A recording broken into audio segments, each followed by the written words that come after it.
it, we're probably hearing an a lot about body positivity online, but a lot of us don't actually know how to do it, or how to kind of maybe speak to our children about it. And I think it's very vague. And as I said, when I was putting the book together, I did a lot of research and realized there wasn't anything that was hugely helpful. I found anyway, or maybe I was just a poor researcher online. So this is why I put this together. And just a little bit of a fact. I know it is quite late in the evening for facts, but body dissatisfaction, it's been reported in the ages of 6 to 12 is about 50% among children. And obviously that's going to be higher with children with any kind of chronic conditions, because the changes obviously are more profound in their body. Because you can see like 50% of children, it's a huge thing. I speak in primary schools, which would be, I usually speak fourth, fifth and sixth class in Ireland. So that would be kind of around the age 10 to 12 bracket. And we're seeing massive issues around children and their body image, being really self-conscious.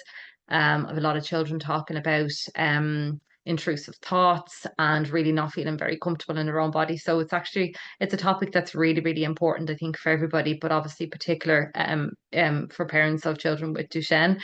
And I think as parents, I think one of the biggest things is we want to fix it for our children. And that's why obviously people are here this evening. We always want to fix it. We want to make it go away. We want the discomfort to go away. And a lot of the time, actually, it's our own discomfort when they're talking about things and we don't want to hear it. We can get uncomfortable with it. And the reality is we can't fix it for the kids. And those particularly that have kids that are maybe in that little bit of an older age bracket, like that kind of 10, 11, 12 age bracket, like it is harder because they're starting to become more independent. And most of the time, they're probably not really listening to us anyway, because everybody else, the teacher knows more, and the neighbor knows more, and the person in the class knows more. But what we can do is we can equip our children with some tools that might help them to fix it for themselves. And I think that's really important, to get them to kind of have a little bit of self-efficacy, a little bit of independence. I think when we think that when it's not mommy or daddy telling us to do something and we're thinking of it for ourselves, that's really empowering. And that can really help with children's self-esteem, because obviously body image and self-esteem are very linked. And I think most adults, to be honest, can at some point in their life have suffered with poor self-esteem. And definitely that independence part can help to build that, because there's something really important in that. So what I've done is, because I had such a short presentation, I've put together 3 tools. I would love to sit here and talk about 200 tools that can help build your child's body image, but we just don't have the time for it. So I put together the 3 tools, which I think are probably the most important tools that you as your parent, yourself as a parent, can equip your children with. And number one is listen actively. And what I mean by that is actually listen to your child without trying to jump to solutions, because that's what we naturally do as a parent. We want to fix it. So we're kind of, sometimes maybe a child will say something like, I feel like I'm ugly, and we're like, no, you're not. And I think it's really important to actually listen to the child, because as an adult, and I was talking to Victoria there herself about this earlier on, as an adult, when somebody invalidates us, it's extremely frustrating when we feel like we don't be heard, when we're not being heard. And like, you might kind of come along yourself and say like, oh, I'm having a really rough time and I feel like everything is going wrong. And and I'm talking about as an adult, and someone's like, no, sure, you're great. I think I find that, I don't know about anybody else here, but I find that extremely frustrating. So I think it's really important for children need to be heard as well as adults. So hear what they're saying, even stopping and just listening to them, not jumping in for solutions, really listening to how they're feeling. Active listening means listening to not just the words, but maybe their body language as well. And I think that's a really important point. So it does help build trust and security, because if we want our kids to approach us with their concerns, which obviously is really important, they have to know they're going to get that empathetic ear. They're going to have to know that they're going to be heard, that they're going to be listened to, that their feelings are validated. And that actually helps build self-esteem. Um, if somebody is being heard, that what you're saying is important, as a parent, you're not going to like it. as a parent, you're not going to like hearing your child saying something like, I don't like my body, or my belly is fat, or, my face is, not the same as everybody else. We don't like it, and it can bring a huge amount of discomfort. So as parents, it's kind of our job to, oh, what's coming up for me when I hear my child saying that, and just trying to kind of park that for a second and put the light on them and letting them express it and letting them say it, because this is what's going on for them. So kind of putting that blanket over it and kind of going, you're grand, and you don't need to look like everybody else, and just kind of dismissing it, that can actually poke holes in their self-esteem a little bit.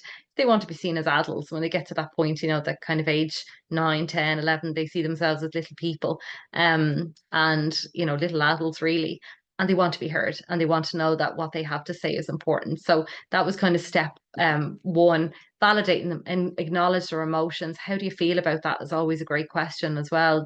When you're saying something like, when they're saying something like, might feel like my belly is fat, and what's the feeling like? What are you feeling? I might be feeling sad, I might be feeling angry, I might be feeling frustrated.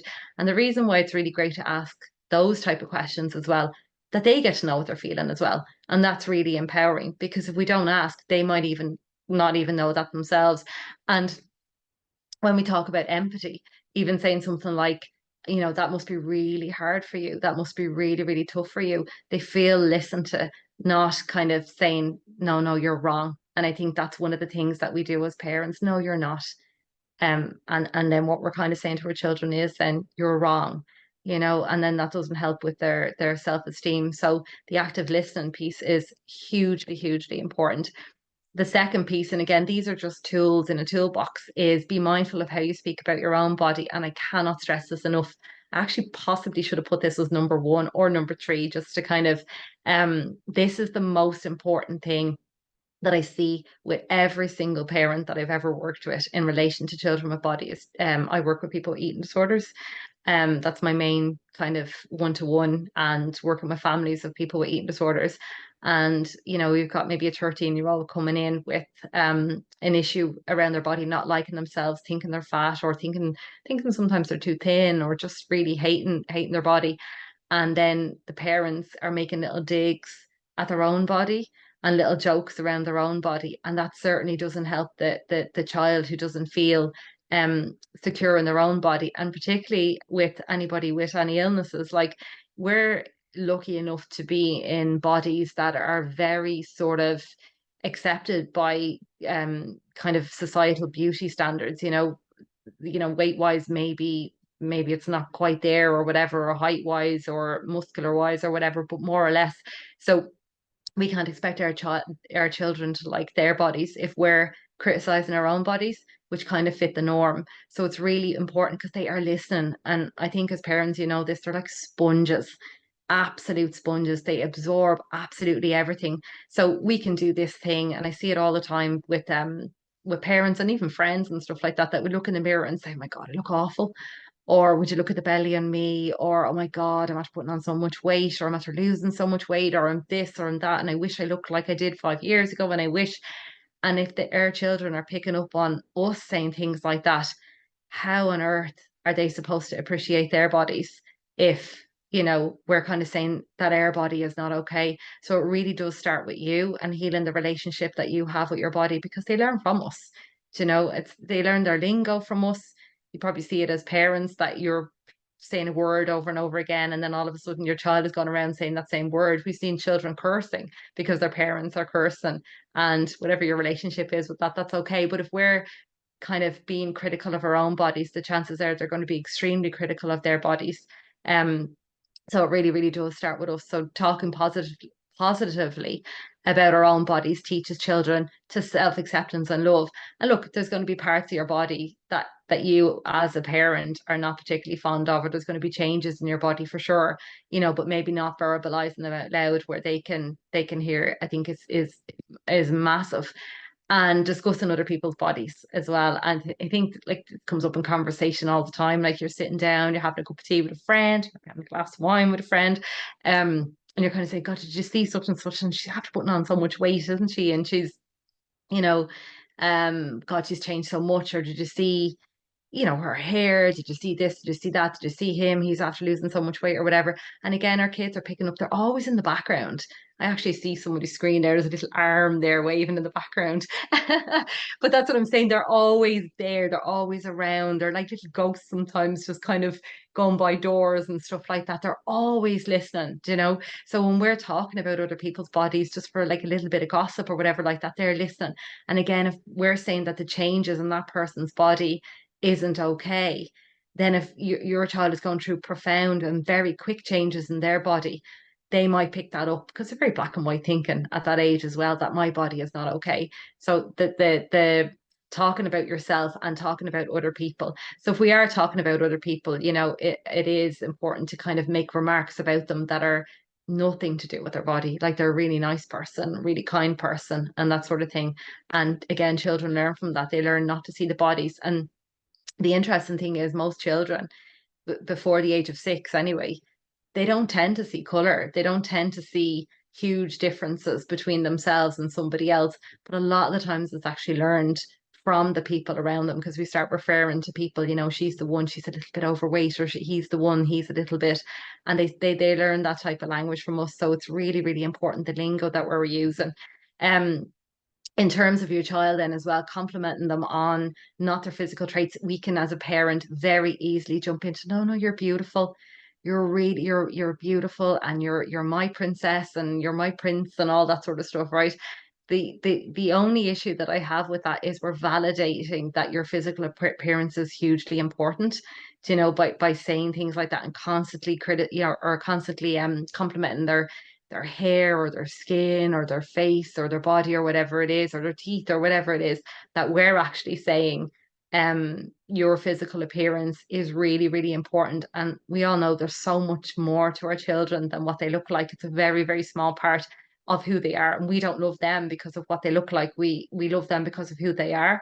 So really we want to teach the children how to love themselves for who they are and not what they look like. So even when you're paying compliments to them, be really good to steer away from the body part, and even kind of like you're kind, your interest, God, you're really dedicated to that, you're really interested in that, you're really good at that, or you're really creative, and all them kind of traits, you have a really good eye for detail.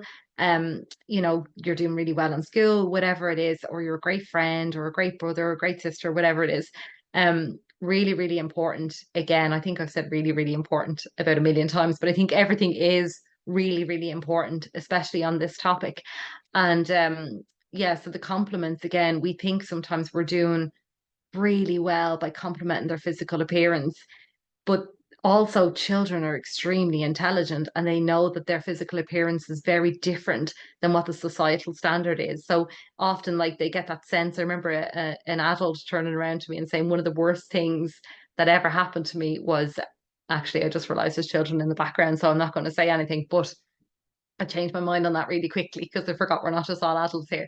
But being lied to many times throughout my years, growing up as a child, and then all of a sudden I had a realization about certain things, and I was like, oh God, and I felt like there was a bit of mistrust then, So, like, again, just steering away from that physical appearance can be really helpful. And there's so much, you all know, like your own children, they have funny personalities, they have like interesting personalities, to complement those things.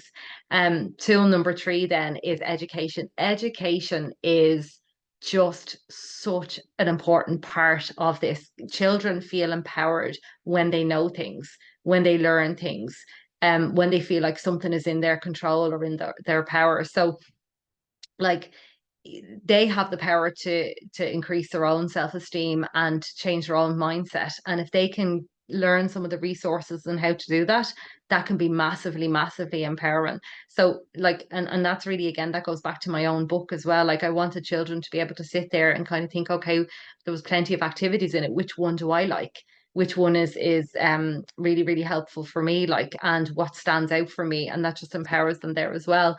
But a few of the things that I put down that might be helpful was, and kids don't often know this, that like, if you're feeling really bad about yourself, like, a lot of the time it's your thinking. Like, we've roughly 70,000 thoughts every single day. And if lots of those thoughts are about yourself and they're really, really negative, well, then that absolutely is going to lead to really, really negative feelings. And then if you're feeling really negative, you're going to get yourself locked into a cycle then of thinking more negative thoughts and then feeling more negative. And I think when kids actually realize that you can change, so the way I always do it with kids is that you've got green thoughts and red thoughts, and your red thoughts are your negative thoughts, and your green thoughts are your positive thoughts. And you really want to be generating more positive thoughts. So if their self-talk is really critical, if they're giving themselves a really hard time in terms of their intellect, in terms of their body, in terms of themselves as a person, and like challenging that, like, okay, I'm hearing you, but what you're very fixated on the red thoughts there. So what is actually good about you? What have you got going for you? What is it that we love about you? What is it that your siblings love about you and your friends love about you? So just getting them to kind of focus more. And if you get them to write it down as well, that just kind of embeds it a little bit more and helps them to challenge them.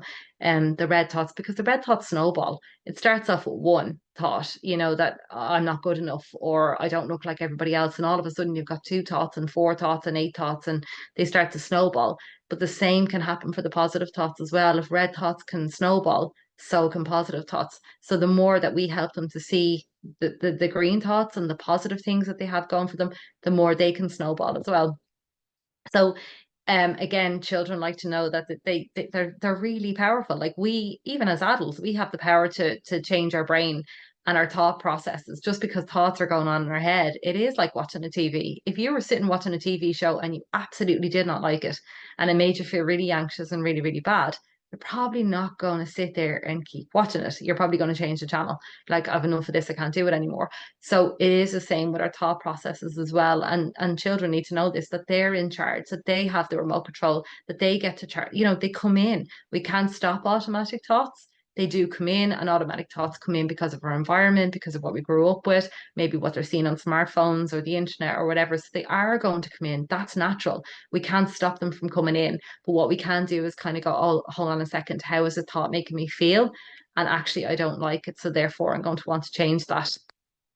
So another little thing, and this is actually robbed straight from the book, but it was something that I think was probably one of the most helpful things in the kids that I'm working with in schools. It is your self-esteem is like, this would be more aimed at younger kids, but I do have a version of this for older kids as well, because I'm not sure what obviously the age levels are like here, but it is like Swiss cheese. And again, adults can experience this as well, that if we have really, really low self-esteem, it is like having like this holes all over your cheese, and it makes it really flimsy. And like our job, um, ourselves for our own self-esteem is to try and patch up that a little bit. But even giving that child that task of like, yeah, your self-esteem is really low. How are you going to patch it up? Not how am I going to fix you, but how are you going to patch it up? And that's where like the little discs of self-esteem, I call them, like it's the positive thoughts, like, and that's how we do it as an adult as well. To know that if you're noticing yourself as an adult or as a child that your self-esteem is really low, you have a look at your self-talk and you're like, I'm literally poking holes here in this cheese over and over again because I'm saying such negative things. And every time I say a negative thing, I'm poking a hole in it. So if you notice that it's really poor quality with a lot of holes all over it, you want to be putting some pieces back in to try and kind of put it not into a nice rigid piece of cheese again. And that can be like with some of the affirmations. And I did write them down. They were just examples. Obviously, you're going to tailor these around your own child. But I'm unique, I'm special as I am. I'm brave, because I suppose a lot of kids that are going through what your kids are going through, like, they are brave, and that needs more focus, than the body image. I'm kind, I'm caring, I'm strong, I'm proud of myself for trying new things, even proud of myself for trying to challenge my thinking. The teenage version of the Swiss cheese one is, and I actually use it with adults as well, is if anybody is familiar with the game of Jenga, the tower, the tower of Jenga, yeah. So if you think of that tower, like it's very like, when you build it up, like it's quite wobbly. If you're constantly saying negative things, you're poking the blocks out, and then eventually it's going to topple over. So that's a little bit like self-esteem. So you really want to be trying to get the blocks back in. So that's kind of more of the teenager or adult version of it. So really it does going back to like the self-talk and the affirmations. And it's like, okay, the validation piece there as well. Like what you're saying is very valid, but also this is true too, because both are true, so Not sure how we're doing for time, but I think we're probably more or less there. So just on a recap, and again, I feel like it's such a limited time, but on a recap again, three tools. Tool one, listen and validate your child's concerns. Their concerns are important and they're real. And as an adult, if somebody said, no, you're not, or you're seeing things wrong or whatever like that, it would feel very invalidating. And tool two, be mindful of how you speak about your own body. And I honestly think that's the most important one. They notice everything, they hear everything, they see everything, and they copy everything to know. And if you're saying your body is not good enough, the message that they're getting is huge there. And tool three, empower them with education, get them to do some of those activities themselves, even kind of looking them up online as well. Which one do you like? Which one makes you feel better? And are you trying it? And that's where the affirmations come in there as well. So you're hearing them, but you're also challenging them as well. They absolutely have the power to change their thinking. Just because their self-esteem is low doesn't mean that it can't change, and that goes for adults as well. So I think that's pretty much. I said I would leave it open to questions then, because I think we learn probably a lot more from the questions than anything else. You can either write questions in the chat, or you can just come off of mute and ask both.